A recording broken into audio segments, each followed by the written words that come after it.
राज्यसभा के सांसद राघव चड्ढा जिन्हें आम आदमी पार्टी ने डिप्टी लीडर पद से हटा दिया और उसके बाद जो हुआ वो किसी पॉलिटिकल वेब सीरीज से कम नहीं था। राघव चड्ढा ने सोशल मीडिया पर वीडियो डाल करके कई सवाल खड़े कर दिए। किस पर किए? आम आदमी पार्टी पर। उन्होंने कहा कि जब भी मुझे संसद में बोलने का मौका मिलता है मैं जनता के मुद्दे उठाता हूं और शायद मैं ऐसे मुद्दे उठाता हूं जो आमतौर पर संसद में नहीं उठाए जाते हैं। ये तो सच है। अब सवाल यह है कि जनता की आवाज उठाना गुनाह है क्या? क्या जनता की बात करना अपराध है क्या? या फिर राजनीतिक में ज्यादा सच बोलना ही सबसे बड़ा गुनाह है? अब राजनीतिक को अगर आसान भाषा में समझे तो ये क्रिकेट की तरह है। कोई कप्तान होता है तो कोई ओपनर होता है और कोई ऐसा खिलाड़ी होता है जो हर बॉल पर चौका मारना जानता है और चाहता भी। और लगता है राघव चड्ढा वही खिलाड़ी बन गए जो हर मुद्दे पर चौका मार रहे थे। लेकिन टीम मैनेजमेंट ने क्या किया?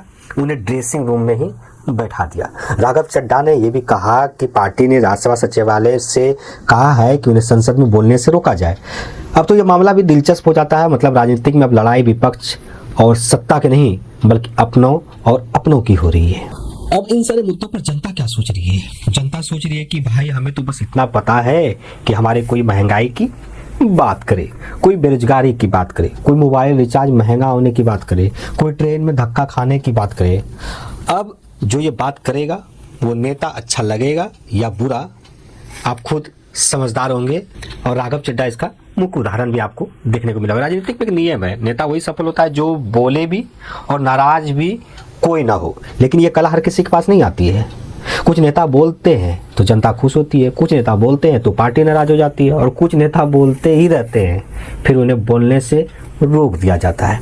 राघव चड्ढा का कहना है कि उन्होंने हमेशा आम आदमी की आवाज़ उठाई। अब अगर सच में ऐसा है तो फिर ये लड़ाई सिर्फ एक नेता की नहीं बल्कि उस आवाज़ की है जो संसद तक पहुंचती है। राजनीतिक में पद आना जाना लगा रहता है लेकिन जनता के दिल में जगह बनाना ये बहुत बड़ी बात होती है।